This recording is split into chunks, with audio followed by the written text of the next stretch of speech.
ihr braucht richtige Links und nicht die falschen. Ich erkläre jetzt, was ein richtiger Link ist Okay. und was für mich ein falscher Link ist. Ja. Ähm, Das hat ja lange gedauert, 10 Minuten um den heißen Brei. also historisch gesehen, ja, Ja. war es früher so, zu meiner jungen Zeit, Ja. zur Zeit quasi des Wilden Westens im Internet, Ja. dass du so viele Keywords wie möglich auf eine Seite gepackt hast und Ja. dann so viele Links wie möglich auf deine Seite gepackt hast, beziehungsweise so viele Backlinks wie möglich aufgebaut hast für deine Seite mit so vielen Keywords wie möglich. Ja. Das ist natürlich jetzt nicht mehr der Fall, weil das nennt man jetzt Keyword-Stuffing Ja. und funktioniert auch einfach nicht mehr wegen Semantik. Machen aber immer noch recht viele Leute. Ja, also, ja, aber es funktioniert halt einfach nicht mehr. Ich glaube, weil die Und- Leute es nicht wissen. Ja, naja, hoffentlich wissen es die meistens. Ja. Wissen's die meisten. Aber de facto ist es eben so, du hast damals ein Tool angeschmissen wie SENuke X oder SENuke oder Xrummer. Das konnte man übrigens damals nur über ICQ kaufen. Und Zu deiner Zeit? Zu meiner Zeit, Im Wilden Westen. da gab es noch ICQ. Ja, Im Wilden Westen gab's nur ICQ und Cowboy-Stiefel.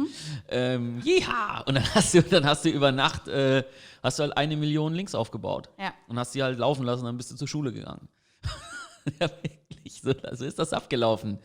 Da den Google Guidelines zur damaligen Zeit eben nicht unbedingt Folge geleistet. Und das hat halt damals einfach funktioniert. Und in diesem Sinne hat sich das In diesem Sinne, gute Nacht und tschüss. und das hat sich natürlich geändert. Das heißt, das wären heute zum Beispiel falsche Links, weil man hat dann über Xrummer in irgendwelchen Foren Links aufgebaut. Man hat zum Beispiel mit der Scrapebox, das gab es damals, hat man Millionen von automatischen Kommentaren geschrieben unter WordPress-Blogs, wo man eben einen Link setzen konnte. Das war dann eben ein Tool, wo man rausfinden konnte, okay, mit einem hohen PageRank, was gibt es da für Blogs, die quasi keine Kommentarfunktion hatten, die man erst freischalten muss. Das konnte man irgendwie rausfinden. Mit Scrapebox kann man auch so eigentlich ganz geile Sachen machen, aber es wurde halt missbraucht für Link-Spamming.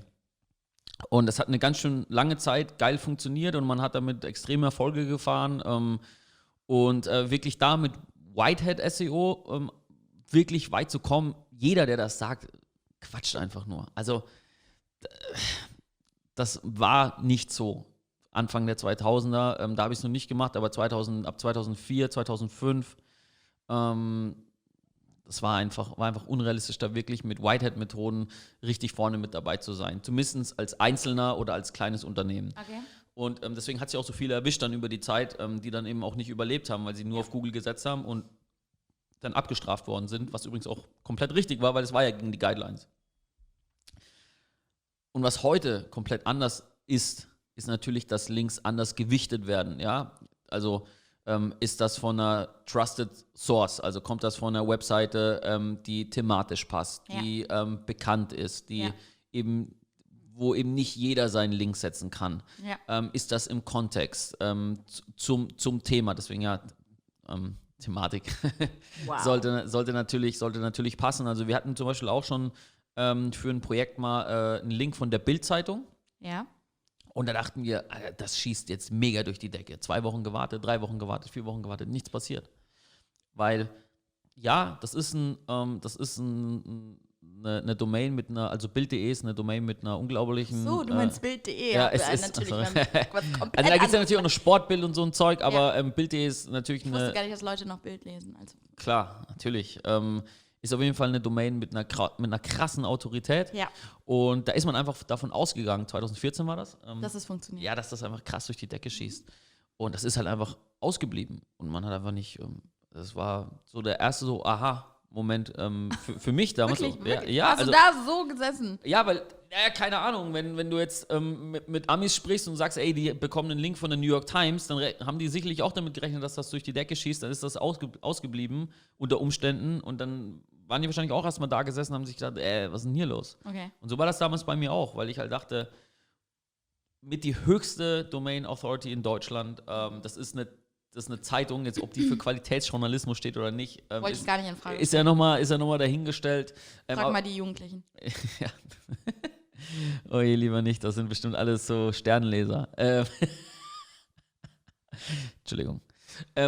Nee, oder auch. Nee, die hören alle Podcasts. Podcasts hören die, ja.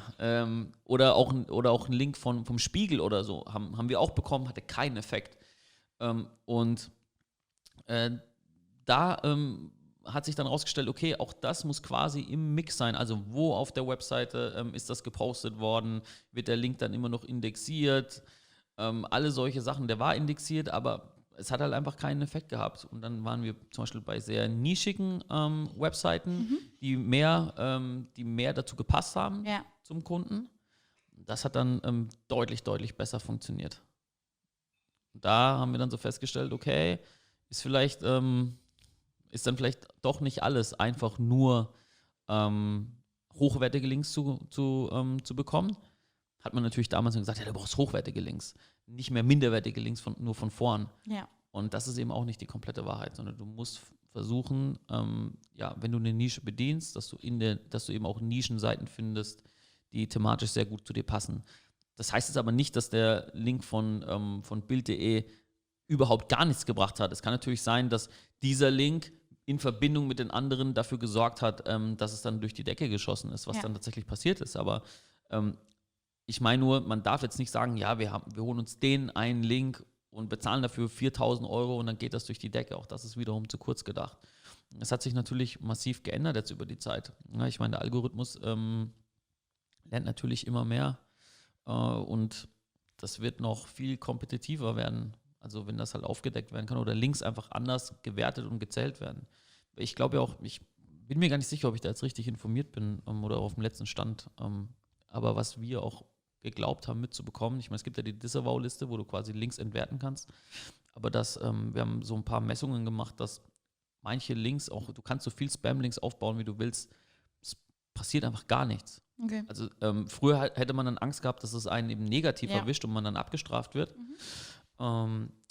Oder vielleicht auch, dass es einem einen Schub gibt und erst hat es aufgehört, dass es dir was gebracht hat und jetzt hat es aber auch, also sehe ich das kaum noch, dass eben eine Domain für unnatürliches Linkbuilding tatsächlich abgestraft wird. Okay. Ja. Ergebnis ist, bleibt so nah an eurer Thematik wie möglich, um Links aufzubauen. Richtig. Das ist Nummer 1. Nummer 2, arbeitet mit Bloggern zusammen in eurer Nische und mit Guest-Posting und Co. Und lasst die auch geilen Content machen. Macht das im Austausch für Waren zum Beispiel. Machen wir ganz viel. Das stimmt. Und auch sehr erfolgreich. Drittes wäre tatsächlich sich auch Plätze zu kaufen, wenn ihr den Content dort selber, gibt es auch von Google übrigens, von den Google Guidelines, dass du habe ich gelesen. Wenn du natürlich einen Artikelplatz kaufst und der muss dann wahrscheinlich gekennzeichnet sein, dass du, gerade wenn du Brandlinks oder so setzt, dass du eben auch Plätze einkaufen kannst. Ja.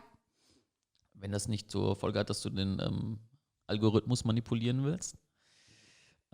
Und das vierte wäre, Nummer 4, the Big Four, wie ich sie auch nenne, wäre definitiv sich um sehr kreativen Content Gedanken zu machen, der es wert ist, verlinkt zu werden. Was übrigens die Königsdisziplin ist, weil ich bin mir sicher, von all denen, die jetzt gerade zuhören, wahrscheinlich aus 199 haben das noch nie gemacht oder geschafft. Ja. Wir zum Beispiel hier auch ganz, ganz selten.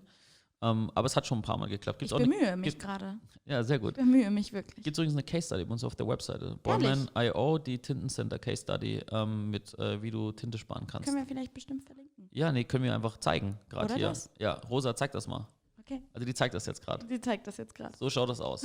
Haben wir gemacht. Eigener Algorithmus. Das hat der Chris gemacht. Hat er selber eigener Algorithmus, Python-Script und wie du mit verschiedenen, Sehr gut. also wie du eine Schriftart verwendest, die ähnlich ist wie die du aktuell benutzt. Okay. Und wie viel Prozent Tinte du sparen kannst, denn Tinte ist die teuerste Flüssigkeit auf der Welt.